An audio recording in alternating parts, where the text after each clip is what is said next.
them on a range of somewhat taboo and controversial topics. In this series, we will not be prescribing specific answers to questions such as, can Christians have sex before marriage? Can Christians drink alcohol? Can Christians have a relationship with ancestors? Can Christians get tattoos? And many more. Instead, we will seek to explore these topics and equip you with the necessary tools to contemplate and respond ethically to taboo topics. Your host team for this series, Hloni Lepele, Rebecca Rivers, and Ilse Verle.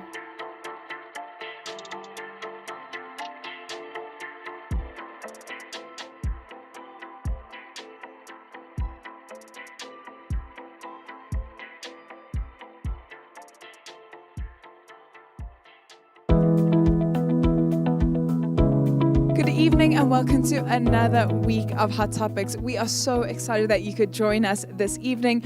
We have an extremely hot topic tonight, and we're going to be unpacking it further. Tonight's question is, can Christians watch porn? And I think the immediate assumption of Christians who've grown up in the church is no ways. But I think over time, and I think Hloni will be able to attest to this, and Haley, about young people and how the ideas shift from no to maybe sometimes. So we're just going to go around the room. We're going to introduce ourselves, then we're going to allow our guests to introduce themselves.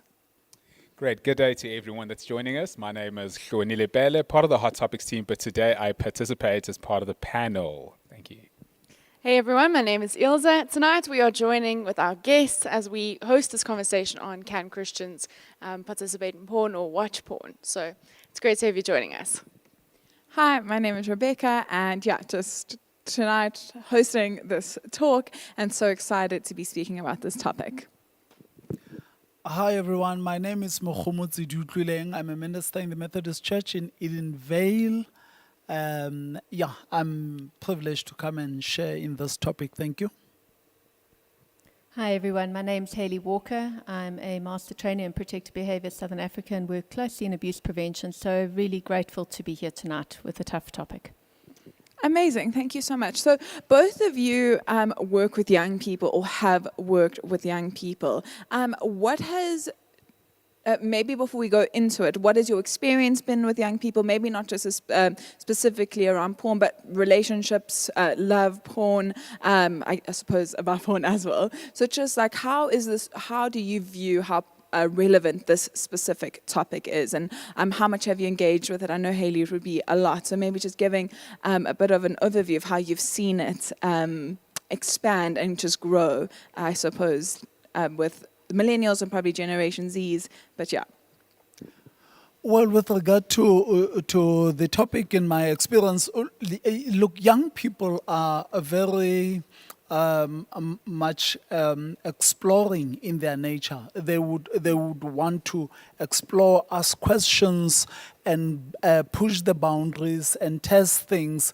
And therefore, pornography is something that they would want to look at it and just test it. And young people, I'm talking here particularly with teenagers. They are at a stage where their bodies are changing, their hormones are raging, their psychologically they are developing. They're at a stage of development, and therefore they are trying to find themselves and find who they are. And as part of that, there would be an exploration in the pornographic space. And therefore, you would expect that they would have an interest in that. But more than that, pornography is linked with sex. And sex is a big topic for young people. And therefore, you would expect that it's something that they would be very interested in. And actually, even as young as 9 or even earlier, they begin to explore pornography. I've been working with children for well over 20 years now, and it's been interesting for me to watch the progression. So probably about 8 years ago was my first major exposure in terms of teens and pornography, working on understanding your identity and self-worth and sexuality and that kind of thing on a youth leadership camp. And the highlight there for me was this perception of only boys use porn, and more than half the girls then admitted to having used porn and been exposed to porn in this one group. And these were youth leaders. These weren't just any teenagers. And then going beyond that with our work in protected behaviors in schools. I think the biggest reality check for me over the last 2 years was last year when I was working with a group of grade 3s, so 9-year-olds. And we were talking about public and private and feeling safe and unsafe. And I had asked a question about how would you feel if somebody took a photo of you or asked to take a photo of you? And when the child turned to me at 9 years old and said, "What kind of photo do you mean?" I had to play dumb and say, what could it be? And at that point, he was talking about the fact that he had been exposed to pornography, been asked for explicit imaging. And I turned to the group and I said, who else? And the entire class put up their hands. So a group of 62 children at the age of 9 had already been asked for sexually explicit images or had been sent stuff. And that was kind of a slap in the face to say we've got to start talking differently and we've got to start being more proactive in the way we're working around pornography.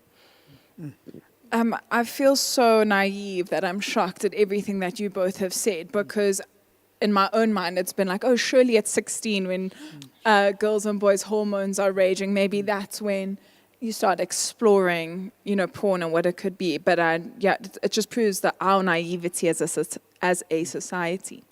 Hloni, just to throw it to you, you're the youth pastor here, and I know that you've done a series on love, sex, porn, and all of that. And how did you find that? Was it, especially speaking about it in a church space? I think there are a few words, like if you say sex, you see everybody kind of their face drops, or if you say porn or stuff like that. And I think that's also, we were speaking about the deliverables on this series, is that taking taboo topics and no longer having them be taboo. So what was the reaction like with your youth? So I think maybe just to give a bit of background, is the reason we started doing the series is while we're doing another series that was related to sex and other stuff, we learned that there were girls whose pictures had been leaked on Instagram already, within our community, so dealing with a case like that, that on its own really raised our alarms, to say these are the kind of things that our young people are exposed to. But then, so what we then did is we had a series, but we used colors from a popular porn site in order to kind of brand this particular series.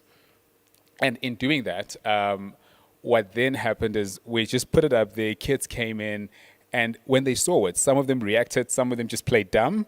Yeah. But eventually we asked them, and you could see these grins, all these kids were exposed to it. And what actually almost, the conservative Hloni almost came out when we spoke about it, and some of them said, but there is recreational porn. And they told me that there's 26 plus genres of porn. Some are good and some are toxic. And one would imagine that when you go into the topic we've already decided that everything there is toxic, and yet porn has become so broad, it's developed so much that it is not necessarily, when it comes to teenagers, they don't just see it as something that is toxic, but in it, there are genres that are toxic and there are those that they consider to be good. Wow. And that's just when I realized how far behind I was on the topic. Like organic porn, I saw a friend of mine the other day put something up on Instagram after all the Pornhub about the sex trafficking came up, and she listed a girl, which is as well something that we're going to dive into later. She listed like something called organic porn, where it doesn't use women and that women are paid. And I just couldn't also believe it, that there were these so many different genres exactly of porn. But yeah. So maybe the first question that we can ask tonight is, what is it about porn that makes it so addictive? What is it that makes it so attractive to teenagers? And what is it about porn that makes it so dangerous? Can I maybe start with that? Yes. Having just come off of the Nkosi Summit, a lot of research is going around the impact of porn on the brain. And I always sit and I say to young people, how many of us would willingly choose to become a cocaine addict or a heroin addict?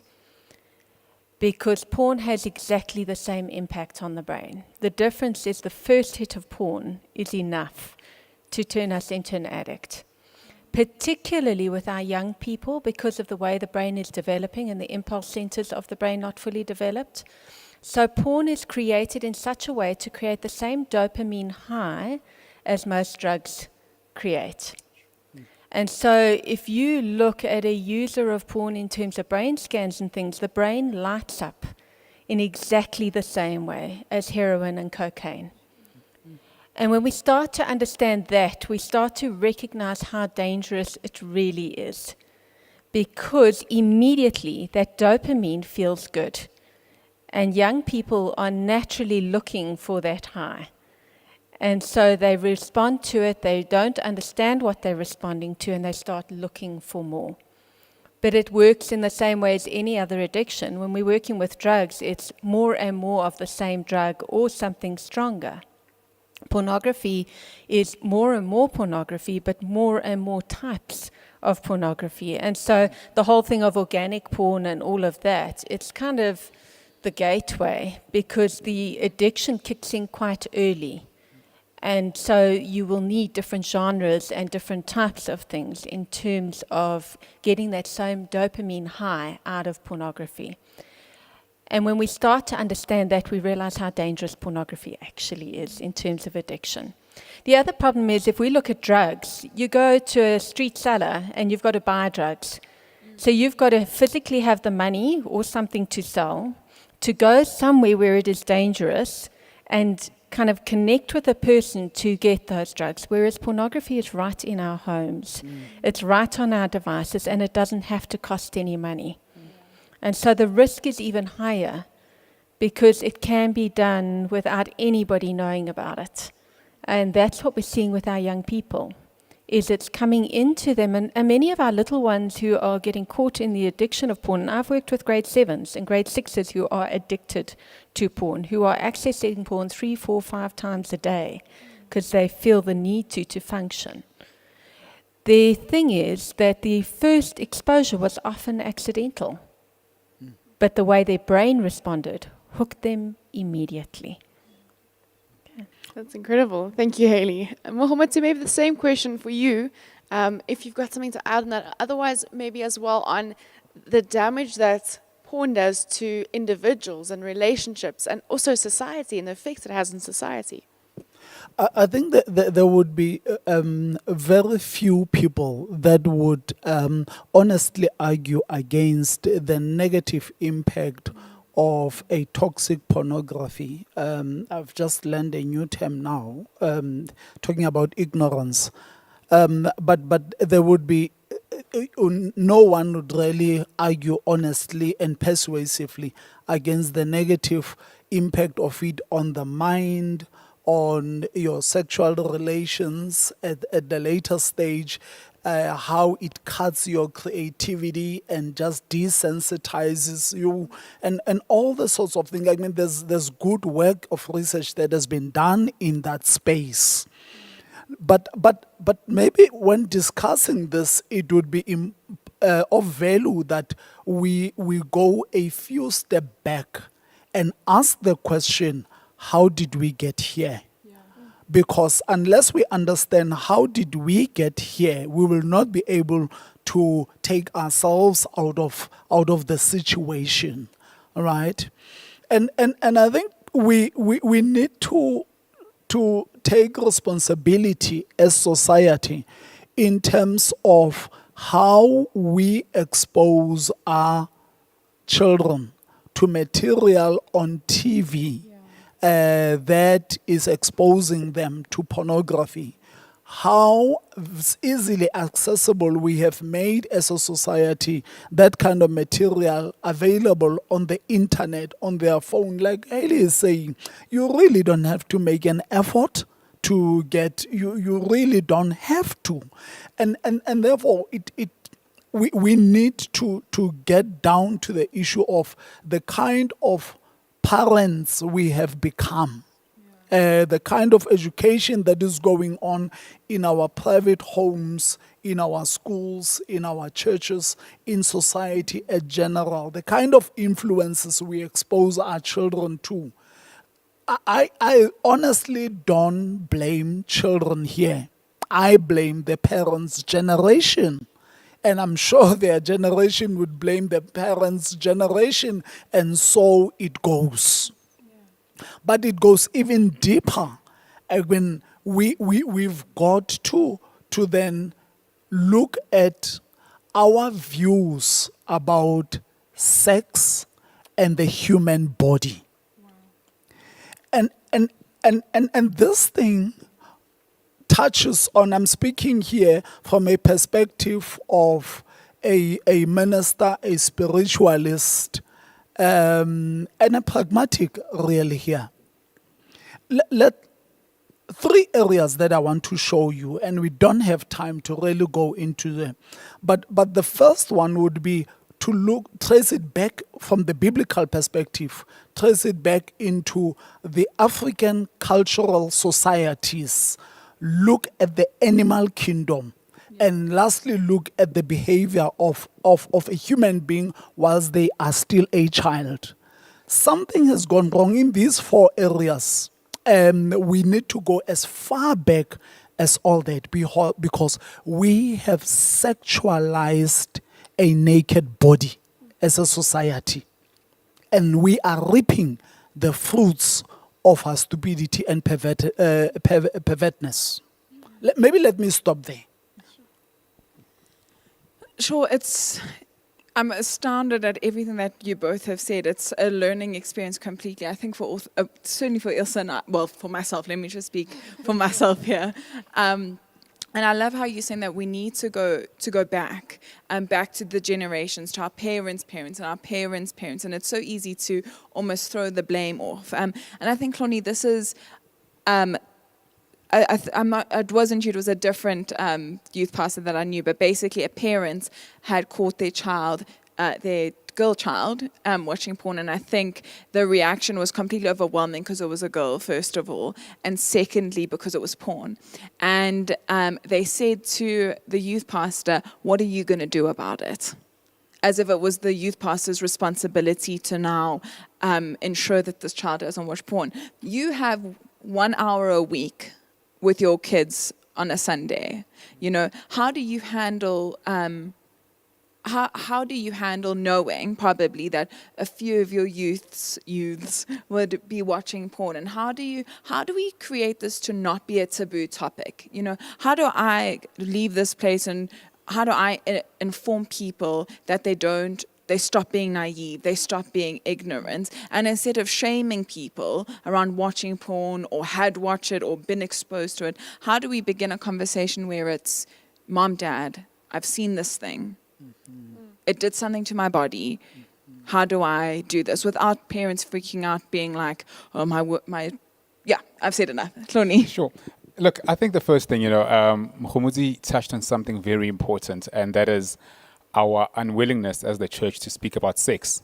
I think Paul said something very important on the first week we had him. He said, for some weird reason, we've got this image that if I speak about sex, it's as though someone is seeing me naked and they're seeing me having sex. But I'm actually just speaking about it. That's the first thing. So I think the church doesn't want to speak about sex. And the reason most teenagers end up coming across porn sites is because they desperately want to learn about sex. Things are happening to their body. They're developing, they're growing things, but there is no one to actually speak to about sex. I'll give you an example.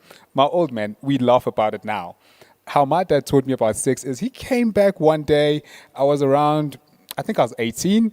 He came with this packet, with this condom that had instructions around sex, a manual around sex, that this is how you love the next person. And he gave it to me, and he looked away and walked out the room. I looked at it, and out of excitement as a teenager, I wanted to go show my friends, like, look at what my dad gave me, So I went out, and my mom says immediately when I left the house, he was like, "Look, he's now gone to use it. It was not a good idea." And my daughter, but what I'm getting to is we do not know how to have normal conversations around sex. The only times that teenagers have conversations around sex is when they're sexting or when they're recommending porn sites to each other. We do not know how to engage around sex. And I think that is a fundamental thing we need to do. I know from some developmental lessons around kids that they are taught around their sexuality. That's okay. Normalizing the idea of saying I've got a son, normalizing the idea of myself to my own son, to saying, listen, this is your private part, no one touches you there, from something as simple as that, to then saying as a teenager that, hey, but you'll notice changes are happening here, but all of that. So that's the first thing. I think firstly the church, but also the church needs to equip the home space to have conversations around sex. That is the first critical thing. We need to equip the home space. But then even secondly and lastly from my side is then to say, we need to then teach people how to genuinely love each other.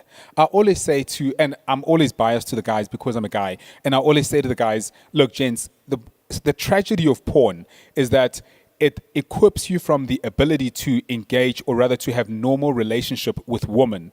And one day you go into the corporate space, you see a woman, you've sexualized her body so much that you can't even network with her. The first thing you are seeing is a potential sexual encounter that takes something away from you, because then you can't engage with people at a normal level and realize what could come out of this relationship. But the first thing you have in mind is, hey, potential encounter. Can I maybe chip in there? I think one of the things we're seeing with pornography, and the research is showing, is that 80% of pornography is violent against women. And it doesn't include consent.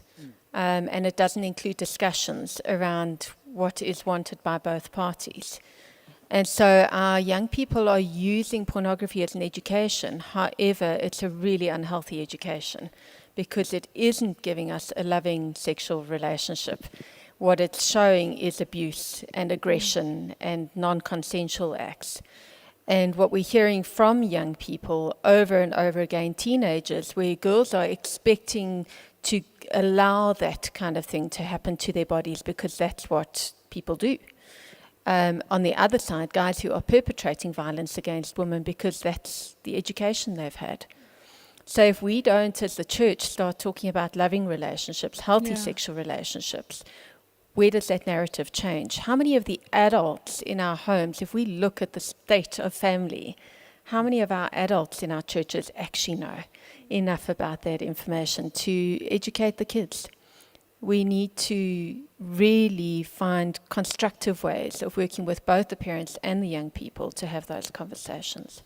I'm actually so glad that the conversation has led this way, because around consent, and especially in South Africa, where we're experiencing extreme gender-based violence, so I was just doing a little bit of research around porn, and I had to make sure that my search bar was research related, because every time I put up, so I typed the other day, statistics on porn sites came up, because it was a teacher giving statistics about porn. It was just it has become so perverted that I couldn't even research what I needed to research without having explicit content pop up on my computer. Last year, a 15-year-old girl was raped on camera, and it was uploaded to Pornhub. The year before, a 14-year-old girl was raped, and it was uploaded onto Pornhub.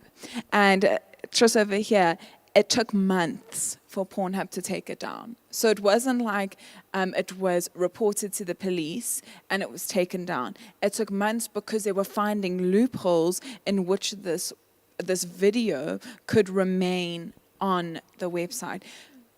How do we react first of all, as a society, but how do we react as a church? Because I can hear it now, young people going, they're so old, they're so conservative, how can they say, oh, this is just porn, it doesn't hurt anyone? Whereas actually, we're not liberal or conservative on this. The truth is, rape is wrong, porn is wrong, and so how do we speak into that space of rape and abuse?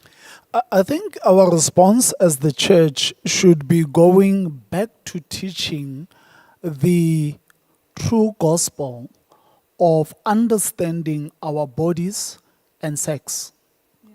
Guys, sex is not perverted naturally. It is God-given. It is the ultimate expression of love. Nothing as beautiful as sex. But we need an adult, mature teaching around sex. But also the issue around our bodies as people. When you when you look at how we react to a body, we're talking about having sexualized, particularly a woman's body. But in actual fact, in terms of the Word of God, we understand that in the beginning, when innocence still ran the life as God had ordered it, human beings were walking around naked. And when you read, you find it in Genesis 3 that it came after two things happened to this thing called the religion. After shame and fear. And we became a religion of fear because what happened it is that in the myth on Genesis chapter 3, after they ate that fruit, then we are told they felt ashamed. So shame crept in because they were naked. Before that, there was nothing wrong with their bodies. And then later on, in the same chapter, it speaks about when God was inquiring, where are you? Why are you hiding? And the answer was, we were afraid. We heard you coming, we were afraid. So shame and fear characterized a naked body. Because then, from that point, we began to look at a naked body not just as a beautiful feature that God had given, but we began to have perverted ideas of what it is. There is nothing wrong with our bodies, guys. Actually, as we sit around here, let's all be honest. Yeah. Who doesn't know what is behind my zip? All of us, we know, right? And actually, there is absolutely nothing wrong with that, except the fact that we have some evil idea of just, brutalizing, using power against them and all that. You look at African communities. I have asked all black African cultures, people, the vendors, the Tsongas, I'm Motswana, Basotho, Mazulu, Maswati, all of us, when a child is young, girls and boys used to walk naked. Just naked. All that we have in all those cultures is to cover the front bit. It's only the Tsongas who cover the front and the back. But all of us, generally, we cover the front bit. And the skirt is so small. And nothing in our upbringing that used to say there is something sexual about that. Yeah. We used to have reed dance and all that. I mean, we are on Swaziland's case and KwaZulu-Natal with their reed dance. But when you look at that, it is just a perverted mind of somebody that has sexualized the body. There is absolutely nothing wrong with that. You look at the animal kingdom. Animals walk around with their naked body. It's only human beings, a cat, a dog, a cow, nothing. They walk around, they are free. We are the only species that God has created that has turned itself around so bad that we had to cover our beautiful bodies. And that is where we need to go as the church and help them understand that actually you don't look at the body of your sister or your brother like that. Yeah. That you look at as the image of God, as the likeness of God, as the beauty of nature. And if we begin to look at that, it will be amazing, amazing, amazing. I think just from what Mokhomutsi has said and what Haley spoke about in terms of the power dynamics that come with porn, there's a book that I was reading while doing other courses. I'm very passionate about justice and liberation, so most of the material that I read has to do with that. But then it speaks about the dynamics of power in how we treat the human body, analyzing it through a slave. But if you look at it even within porn culture, that you can find that power is also implicated. Because if I take someone's body, in order to get it to a point where it can be objectified, to the point that it can just be a pawn in my game, or I can commodify it, I need to first dehumanize it. You know, and that is the process that we find with Sarah Baartman's body, for instance, Yep. where she is dehumanized to the point that she's taken, even when she dies one day, her body parts are taken and they're placed in a museum for people to see that. And these are remains that were only retrieved back in 1985, a couple of years back, not so long ago. And this just shows you how much we have perverted the human body. But the perversion does something to our brains. If I see the next woman as a sexual object, they have ceased to be a full human in my eyes. I've done something to them. I have stripped them of their humanity. And that is what porn does. When you watch porn, it dehumanizes the next person, and they cease to become a human being in your eyes. And that is just some of the dangers. Absolutely. No, I think you touched on the commodification of, bodies and people, and maybe we just want to add to that, to our conversation so far, is the human trafficking aspect of porn as well. Is that's literally taking a body and often selling it. And even in research, you find that people say, or just if you listen to the conversation, some people say, but it's not forced. Porn isn't forced. They're being paid for it, regardless of that. Yeah. A researcher I was listening to was saying, force doesn't have to always mean a gun to the head. Sometimes it can be the need to pay your rent. So how does this culture of pornography and the effects it has on our society and the dependence of our society on it, how does it fuel toxic practices such as human trafficking and other things as well? I think one of the things I always say is we can't be against slavery and human trafficking if we use pornography. Because so many of our people who are the actors, and there's no other way of calling it, in pornography are the victims of human trafficking and slavery. They are being pimped out, whether it's because they are absolutely desperate to put a meal on their table, or because they are being held against their will. And unfortunately, the more people use pornography, the more it drives the demand. We work quite closely in the human trafficking space, and it is our biggest risk. It is where the vast majority of people who are stuck in human trafficking are used and abused. When we did the summit a couple of weeks ago, one of the things that was hard to hear was the number of families that are trafficking their own children and young people in the manufacturing of porn. The number of young people who are trafficking each other in the manufacturing of porn. One of the things that came out during that summit was that with online behavior at the moment, some of the perpetrators are saying that they can actually get a child to create pornography within 6 hours. That's how quick the grooming is. There's no payment that's happening. It's pure coercion and then blackmail. We can't carry on like that. We can't allow that kind of thing and be the church and say that we love people and we care about people and that there is value in the human body. So if we look at the statistics, it's actually quite frightening. Very few people are earning a livable, sustainable income out of creating pornography, and most of them are consenting in some respect. The one document I was reading, it's like they consent to A, but B and C also happens. And so yes, maybe they agreed out of desperation or whatever else it is, but all the acts that happen are not consented to. And so it's a massive, massive challenge in the industry. We have about 10 minutes left, and I just wanted to, there's two things I wanted to say. Recently, I've Instagram, and I used to watch a program. It was like a series called Glee, and one of the actors on it absolutely loved them.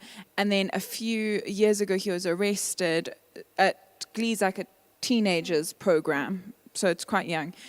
He was arrested for hoarding child pornography, and he got a prison sentence and everything that needed to happen. How do we protect our children? And I'm not saying just in the physical sense, because, I mean, we see how fast things happen.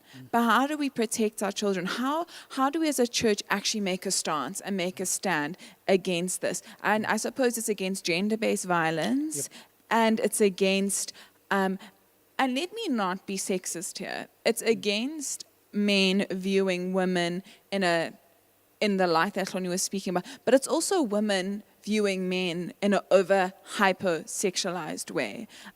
Because it's very quick to say that men over-sexualize women, which I do agree with. I think it's terrible how men cannot wear a shirt, and as soon as a girl takes her shirt off, it's this massive Instagram. You can have a shirt off if you're a man, but as soon as you're proud of your body and as a woman, it gets removed.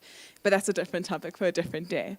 But and I've seen it how women magazines will over-sexualize men and say like the most ridiculous things. So how do we hold the gender-based violence, the way we over-sexualize men, the way we over-sexualize females? How do we today go, it's enough as a church?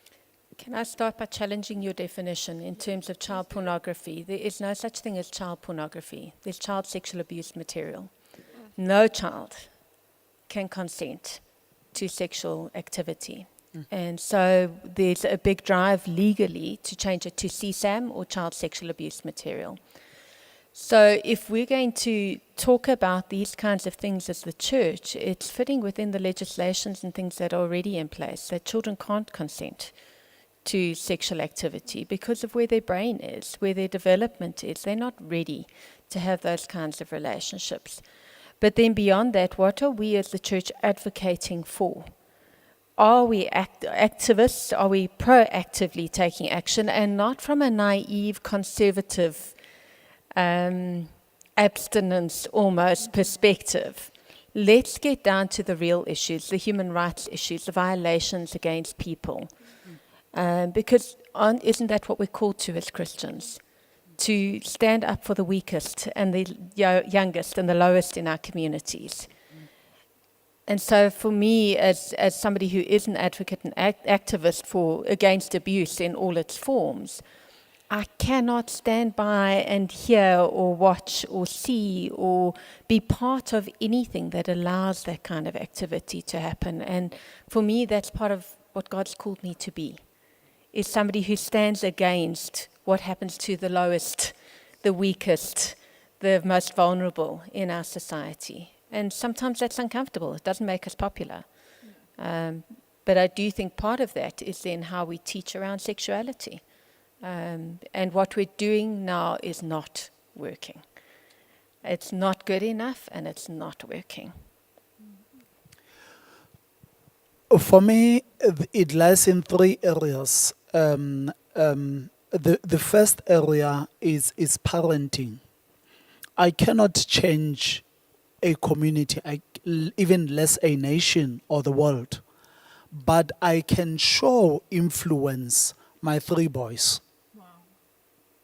That I can do with ease by making sure that the conversations that we have in our home is life-giving, by making sure that I kill the tendency to have gender bias against women in my house, by making sure that my television is used for developmental nurturing program watch, by making sure that my behavior as a parent, my conduct that my children are exposed to sends a positive message. So our biggest problem in the world at the moment, guys, it's parenting. That is where you get crime, that's where perverts are formed, that's where murderers are nurtured. Parenting gone wrong. One of the biggest issues that we've got to deal with is parenting. So teaching at a parental level. The second level is the church that must take and step into the space of teaching in a big way.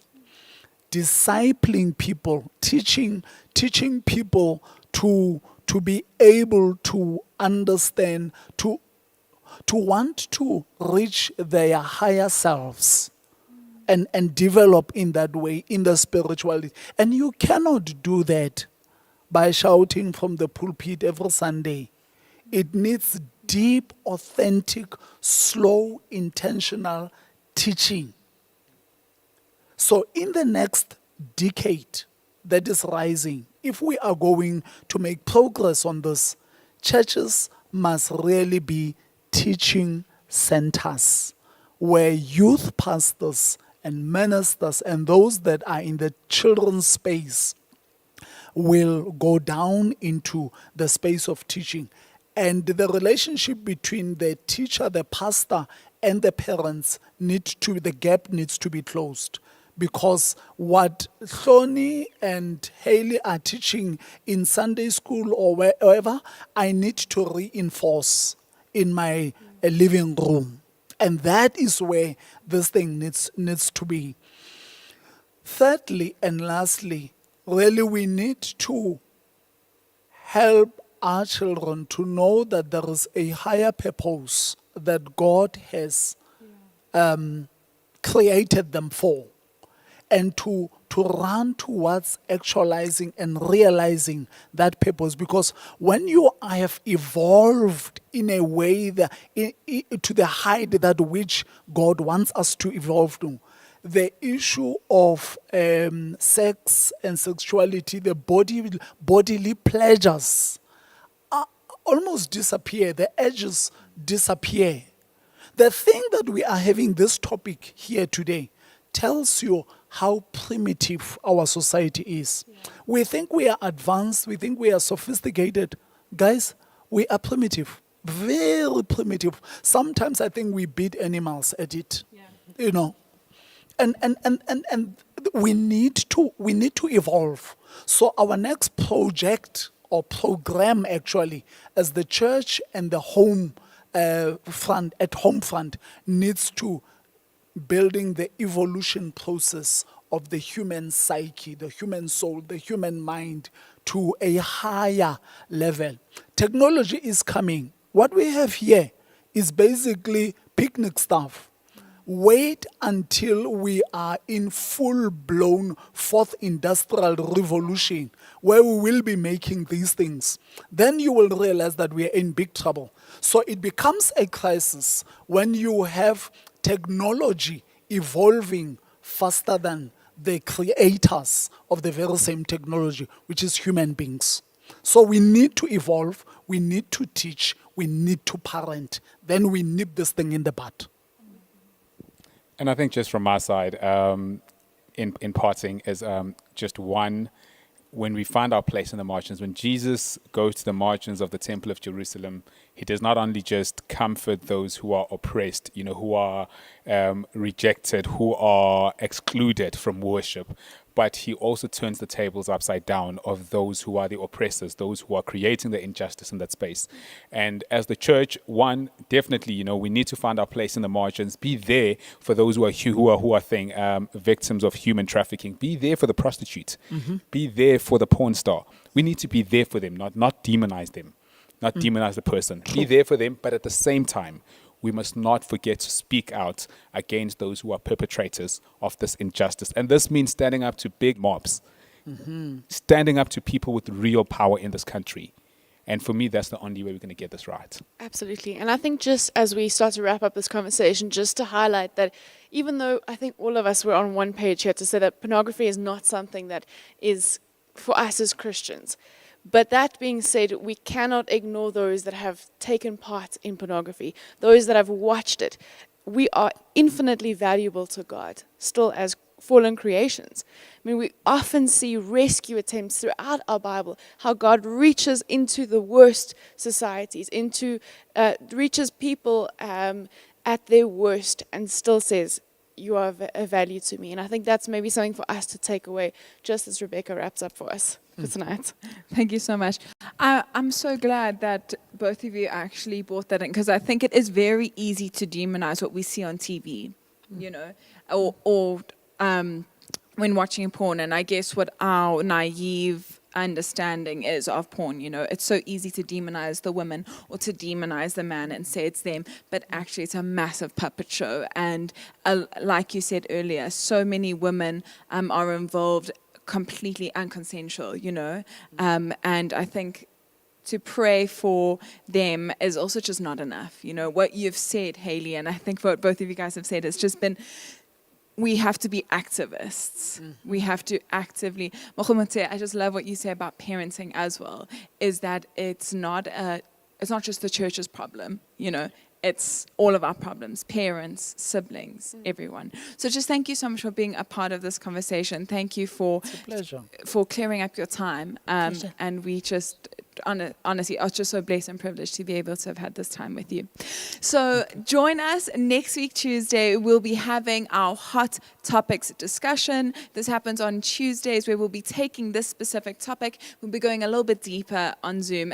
If you have questions, and also if you have kids, and you have questions around that and how you navigate that specific phase in your life, please join us, and we'd love to have you there. But for this evening, have a great evening, and we'll see you next week, Tuesday. Goodbye.